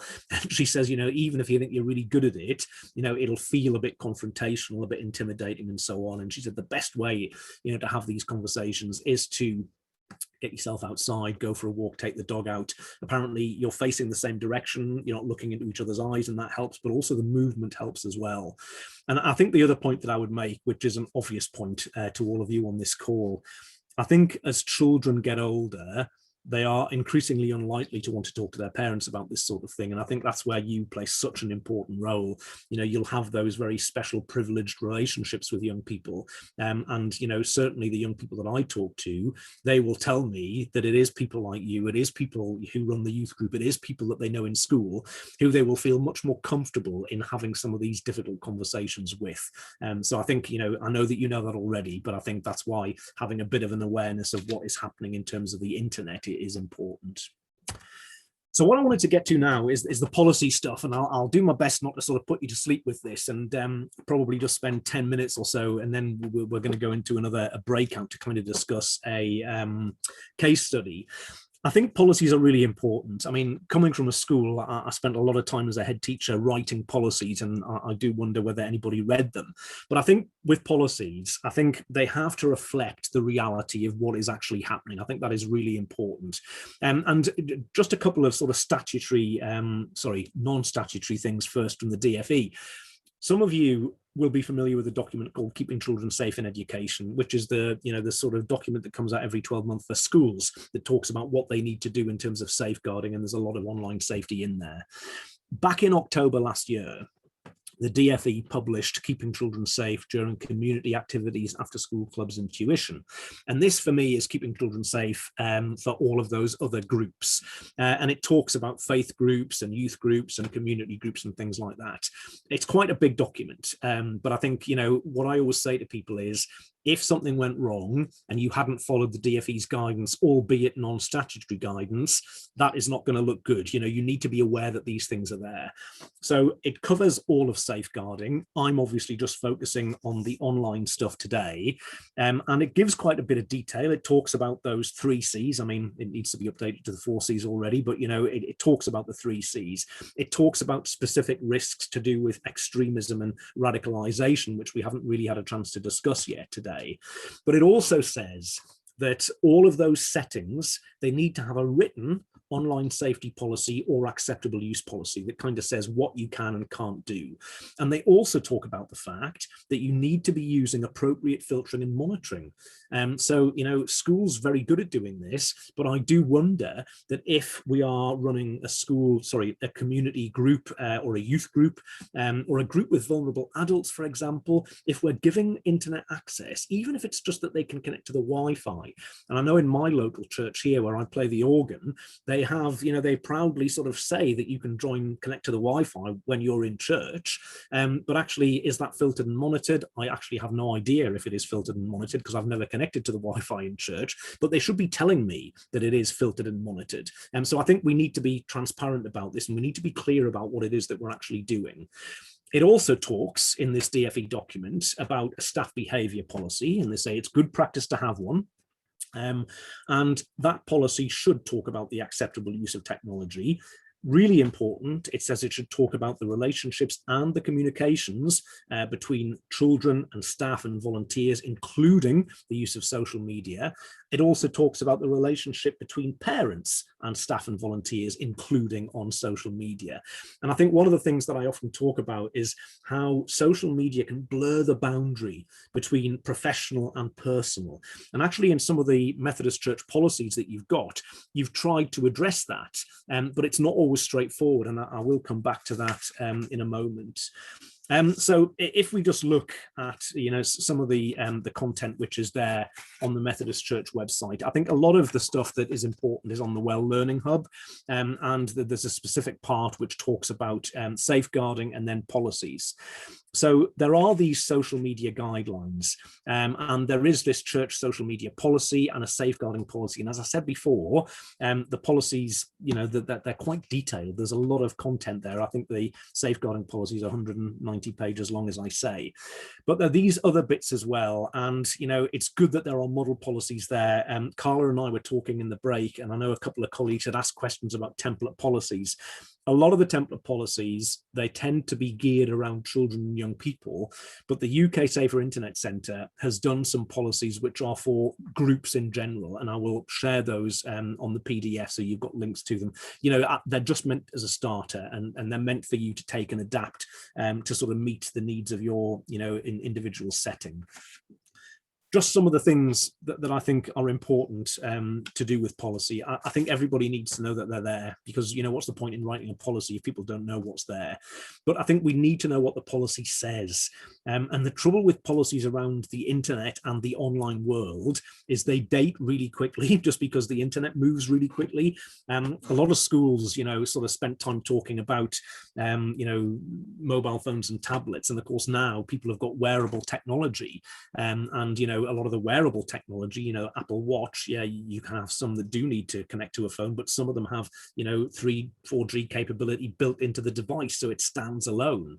So I think we need to think about that. I think if we are using social media, and it's great, I think Leslie and, you know, that feedback from the breakout rooms talked about, you know, WhatsApp groups, which is great that we're using tech to communicate with our communities, but then we need to know about the policy. We need to know about the things that we, you know, should think about when we're setting things up. So, you know, if we are, you know, taking new members of staff on board, are we talking about this sort of thing when we induct them? You know, are we making reference to these policies when we have supervision meetings or management group meetings and so on? And I always think that the policy, it's there to protect everybody. So it's absolutely there to protect the people we're working with, but it's there to protect us and to protect the church as an organization as well. So I think, you know, policy is great, but not that it sits on a shelf and nobody ever reads it. It needs to be living and breathing and reflecting what we actually do. So just a couple of bits to sort of share very specifically. You've got the Code of Safer Working Practice with children and young people. And it talks about the importance of reporting and being confident to say actually something isn't quite right. But again, you know, it's very clear that this is to protect you. It's to protect the people you work with, absolutely, but it's also to protect you. And one of the things that the document says, it says images should not be stored or taken on personal devices. Now, I think this is always a really interesting one. I think schools they haven't completely got this cracked, but in most cases they'll say you can't use your own personal phone or your own personal tablet to take photographs. But I think, you know, it's knowing, I've done about 5 of these courses with different, you know, parts of the regions around the country with the Methodist Church, and there's clearly a lot of mixed practice, which I totally understand, because actually if we're saying images shouldn't be taken or stored on personal devices, is the church giving you a church device that you can then use? It also says you shouldn't provide personal contact details to a child or young person, and that means an email address, a mobile number, or a social media contact. Now, you might have a social media profile which is just set up for your work within the church. That is fine because it's professional in that sense, but actually you shouldn't have a personal email address to communicate with young people. You shouldn't be using your own personal mobile number, and there's always the risk that we'll never actually get beyond this slide, because, you know, I remember one of the first sessions that I did, somebody said, well, I'm now going to have to go to the, I think it was the bursar, and sort of explain why I need to spend X thousands of pounds on tablet devices and things like that. But, you know, this is about safeguarding. This is about child protection, and actually us protecting ourselves as well. So you've also got a part in the main safeguarding policy around e-safety. And I think a lot of this, you know, we wouldn't argue with. It talks about ensuring that, you know, our communications are appropriate and professional. I always say to people, you know, you have to assume that somebody else is going to see this, even though you think it was between you and somebody else. You know, that adult worker needs to know and understand what is happening within the group. I think that is really, really important. I think also, you know, we're saying, or at least you're saying, that actually there'll be a log of all electronic contact with individuals or groups, including messaging and texting. Does that actually happen? You know, that's what your policy says is happening, but does that actually happen? Parents and carers being aware of what children and young people are doing. It's saying that we're getting their written permission in advance. So it's about making sure that we actually do that as well. It also talks about the fact that children and young people need to be regularly informed and reminded about what safe internet use looks like when they're accessing social media, and, you know, talking, and this is crucial, and I'm sure you're really good at this, but talking about what they can do if there is a particular problem. Knowing how to report, I think, is crucial. You've got these guidelines on children and youth social media and communications. I was again talking to Carla and Rachel and a couple of colleagues in the break, and it's quite difficult to find this, so I'm going to put the links. Well, it's probably just me not being familiar with the Methodist Church website, but I found it quite difficult to find this when I went to look again a couple of days ago. So I will put the links to all of this stuff on there.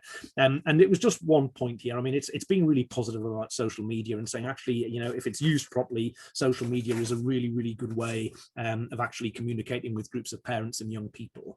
But then it talks about a variety of platforms that you might need to be aware of. And it lists Facebook, Twitter, Instagram, Snapchat, WhatsApp, and YouTube. I totally get why that's there. But I think, you know, as soon as you start listing individual platforms, it dates really quickly. So, you know, being a little bit provocative, you know, why aren't you mentioning TikTok? Why aren't you mentioning Twitch and Discord, which are platforms that young people use really regularly? And it also talks about the fact that, you know, some of these might be appropriate, some of them might not be. I think we also need to think about, you know, what we're doing when we are using these platforms. You know, hybrid church situations. You know, the church that I go to, it is open, but only for a limited number of people. We can't sing. I mean, I play the organ. It's really frustrating that we can't sing. We have to hum. And, you know, yes, some people are joining remotely. So we've got this sort of hybrid situation. But, you know, are we, you know, Carla did a brilliant job at the beginning of this session and said, we are going to record. You can turn your cameras off. You can do all of these things. You know, do we have a part of the church where actually people can sit so that they won't be on a recording if they don't want to be on a recording? And I think, you know, looking at your website again, since last time when I ran one of these sessions earlier this year, there's a lot of additional stuff, a lot of additional guidance that's been put up there. But I also think, you know, you never quite know what is going to happen. I'm sure bottom left of the screen there, you probably heard about the Handforth Parish Council debacle. They were having one of their parish council meetings online because, you know, that was what it was like last year, and it went viral. It became a viral sensation because people lost their temper, and, you know, it was recorded and somebody shared it. I mean, Jackie Weaver, who was brought in to kind of calm things down, she's a, you know, a celebrity now in her own right. I mean, she's been on talk shows all over the world. She was in the Brit Awards with Jack Whitehall and the folks from Line of Duty. So, you know, the point I'm making is you never quite know what is going to happen to content when it's online. So it's important that we're really clear about what people can and can't do. I also think that this is part of your social media guidelines. So I'm just picking a few specifics out that I think might, you know, you might want to consider or have a think about. So it talks about if you take on a leadership role within the church, and it says, you know, when you do that, you should not have any friends on your personal social media who are under 18, who aren't related to you. And I just sort of, you know, ask the question, is that okay, really? Is that fair? Because at the bottom it says, when you turn 18, if you become a leader, you should unfriend any young people that are involved in your youth group. That seems quite harsh to me. You know, you're using social media to communicate with your friends and people that you know, and then just because you take on that leadership role, which I know comes with responsibilities, we're actually saying that, you know, in order to comply with the policy, you need to then unfriend all of those people. So, you know, does that leave them isolated? You know, is it not better to say that they actually then use a church-based account, perhaps, to be, you know, carrying on these communications with people who are part of the group? Just things to think about, really. It also says in the policy, you know, inappropriate posts by anybody actually should be removed, and it talks about examples of inappropriate posts. And I totally understand why you're saying mental health worries, but some people would argue that that isn't inappropriate, and actually it could be a place where young people do feel that they can talk about these sort of challenges. And so I think it's just being careful that we give the right messages each time. And again, you know, the safeguarding policy, it talks about consent. And it talks about in one policy at the top there, when you're using Instagram, you need to have signed consent from parents. But what about signed consent from the young person as well? You know, in the actual big safeguarding policy, the 190-page document, it says actually you need to get consent from the parent and the young person. And I think getting consent from the young person is really important. Research that came out recently found that young people are really quite troubled by the fact that their parents and their guardians will rarely ask them if it's okay to upload their images onto some sort of social platform. And so I think, again, going back to what I said at the very beginning about the rights of the child, it's important that they are part of that process around consent. It talks about, again, in this document on the Methodist Church website, it talks about Snapchat, and it says Snapchat is not an appropriate platform for leaders to communicate. And again, the only point I'm making here is, so you're specifically saying that Snapchat isn't okay, and I get why you might be doing that, but you're not mentioning things like TikTok and Twitch and Discord. So by default, does that mean that you think that it is okay to use TikTok and Twitch and so on? I'm not sure that it would be. So I think it's, again, just about updating policies. And if you're going to go down the line of saying, specifically naming sites that are good or not good, I think that is tricky, just because the policy will always be out of date. I think perhaps you want to talk about when a site might be appropriate and when it might not be appropriate. But I think that's about the tools that it gives you, and it's about the way that you can perhaps lock it down and manage the sorts of discussions that are taking place.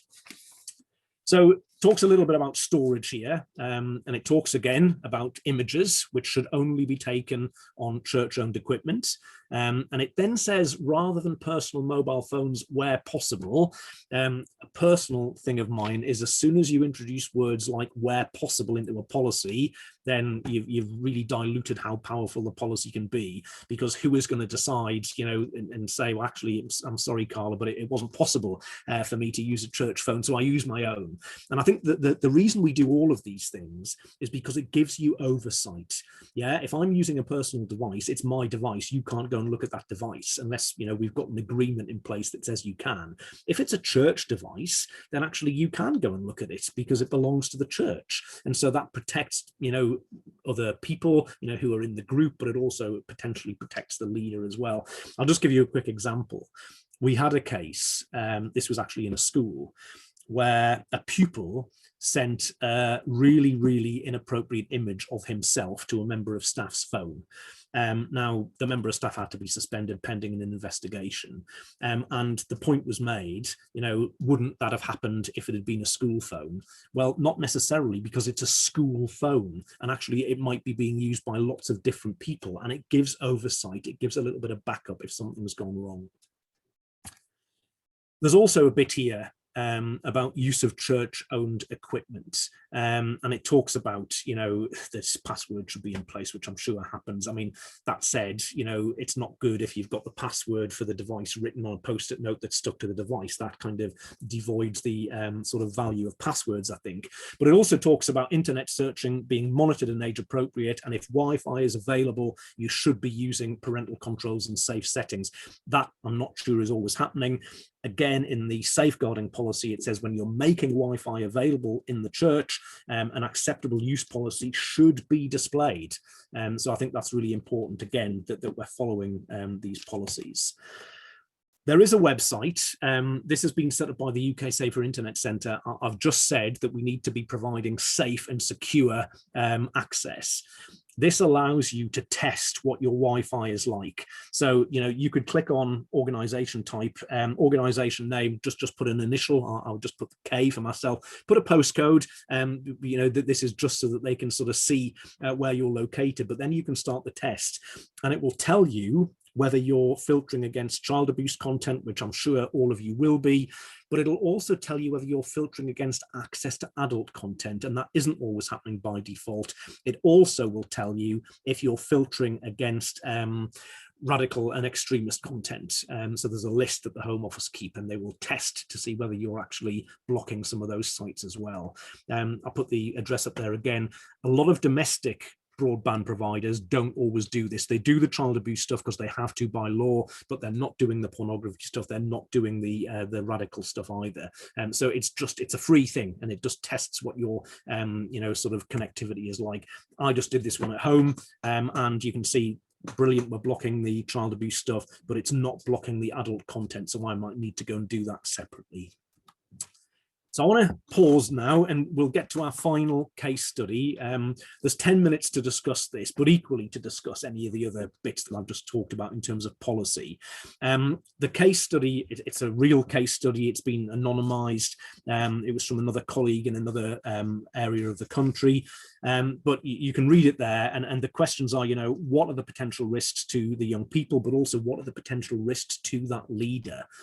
So there was an official, Facebook page, but one of the adult leaders decided to check in with some of the children and young people, but it was done from a personal account and a personal device. And then, of course, some of these young people, as they would, said, oh, we've been having a chat with whoever. Parents became aware. So it's, what are the potential risks for both parties there? So I'm going to stop sharing again, and hopefully if we can go into the breakout rooms, we've got about 10 minutes for that, and then we'll have about 10 minutes for some quick Q&A at the end before we finish, which I hope sounds okay. Brilliant. Thanks, Carla. Welcome back, everybody. Again, I'm sure 10 minutes sort of went by in a flash and wasn't enough, but we've got about sort of 5-6 minutes left now. And I think to get any initial sort of thoughts and feedback about the case study, but also to sort of open the floor up a bit to any other questions, comments to do with, the policy pieces that we've talked about as well. But let me go to Laura, who's got her hand up straight away. Laura. Yeah, well, I got asked what I thought because as the youth coordinator, I deal with this a lot, and my reaction was just like, oh my goodness me. But we kind of got talking a little bit. We sidetracked a little bit from the case study, but got talking about how actually there's a lot of people that will do things like that in all innocence and in all naivety, and it's trying to get across to people actually situation they're putting themselves in, and we do it without thinking, but actually it is that, I say when I'm safeguarding training, I'll say to people, safeguarding guidelines and this stuff is as much about protecting you as workers as it is about protecting the people that you're working with, because it's creating that safe culture where you don't actually inadvertently put yourself at risk of something happening. Which feels like a really maybe cynical way of approaching it, but actually it's the way you have to do it, is actually how can I protect myself in this? So we kind of sidestepped the case study a little bit, but actually had a really good conversation about some of that stuff. No, thanks, Laura. That's great, and totally fine to sidestep the case study. It's just there as a sort of stimulus for the conversation, and it's great if you sort of make it meaningful to you and the group. I think I couldn't agree more. I think people often don't get why we're doing this, but it is for them as well as the people that they're working with. And I always say to people, if something went wrong and you hadn't kind of followed the guidance, which is there, we are good at that in this country, then you'll be left wanting. And I think that's if people, I guess like most of us on the call, we live and breathe this stuff, but not everybody else does. They're there because they want to do something. They're doing it out of the goodness of their hearts in many cases, in every case, I'm sure. And it doesn't come naturally because it's not something that's front of mind every day. Thanks, Laura. Suzanne, can I pass to you now? Yeah, I'm going to lower the tone a bit, as I often do. Oh, that's good. We've got a job for you, Carl. We'd like you to just rewrite the Methodist Church safeguarding policies about social media and internet use, please, so that they're smaller and more followable. I don't think that's a real word. So I just thought I'd get that out there while it's being recorded, But we did have some conversation similar to Laura. We did have some serious conversation too. I like the point about smaller, easier to read policies. I'm totally for that. So yeah, well, me too. I keep trying to shorten our circuit ones, but unsuccessfully sometimes. Yeah. But one thing that struck me about my own church was, I don't know whether Wi-Fi is filtered because I'm not involved with that, but I'll certainly ask. But there's definitely no acceptable use notices anywhere. So things like that have kind of really flagged up, this morning, that there's questions I didn't even know I could have been asking or wondering about. So thank you, really. No, it's a pleasure, and I'm sorry that we, I was just sort of throwing all this stuff at you, but I think with the Wi-Fi thing, it's an accident waiting to happen potentially if somebody's there, connects to it, and is looking at stuff that's inappropriate, and you provided that access. So it's a good thing to check. Yeah, thanks, Suzanne. Mark, can I pass to you? Yeah. I find it a real challenge when we're talking about how we integrate our personal profiles with the formal roles, because on Facebook it says we shouldn't be having dual accounts. We should be only having one account. But then when we're talking about creating private groups, which I think it is really good to encourage to have closed groups where they can feel youth can feel safe. The practical issue for me is if it's a closed group and if you are not friends with them, how do you add them into a closed group? So you need to have some friend link in some way. And I think then what I've said in the group, what I shared, is actually it's really clear that if we have acceptable ways of communication already discussed and a professionalism applied, then you shouldn't really be needing to personally message, because if you are operating within carefully kept parameters anyway, then you shouldn't be able to have to pick people out from that group. But sorry, is that a question? Yeah, it's a really good question, I think, Mark. Thanks for that. And I think you're raising something that is quite challenging and problematic, because you're right, Facebook has this real name policy, and I get why they do it, and it's really helpful in some situations. But we had a conversation with Facebook about exactly this and said, it's not appropriate in some cases for, people to use personal accounts, for kind of business type things. And they actually said, and they're never going to admit that they said this, because this was a sort of one-to-one conversation, but they said, you need to tell people to set up a second account. That, they're not going to say that publicly, because actually that's goes against their main guidance. But this was somebody who was quite high up in their safety team, and they said, yeah, that's what we would suggest, because then you keep the boundary between personal and professional very distinct. And I think you make a really good point about the way groups work, that actually you do need to be connected to people to allow them to be part of that group. And so I think it is about setting up an account that's Mark at the church, as opposed to Mark in his other life, if that makes sense, which is a hassle, but I think it clearly delineates between the two. I'm aware that when I was a youth worker, there was instances where fellow youth workers got into trouble because they kind of went, oh, sorry, I forgot which account I was in. And therefore, I think that's, for me, has always been trying to be transparent, and therefore not to carve out two profiles, but I've just tried to be transparent in my real. I'm a Methodist minister, so therefore I've always accepted the role that I'm living in public eye. So I'm trying to be transparent across the board. The problem therein lies, and it kind of comes back to our case study, is also, though, it doesn't just affect the youth, it doesn't just affect the individual adult because they're using their personal profile. It's also inviting your own family members and friends who could be vulnerable to a wider circle of friends who could have access to your friend group. So I can understand. So I'm really glad that you said that Facebook unofficially said about having a second profile. It doesn't make it. It doesn't. Yeah. It's just a shame it's not official, because I think that would be a lot easier and would have affected the way I have embarked on Facebook 10 years ago.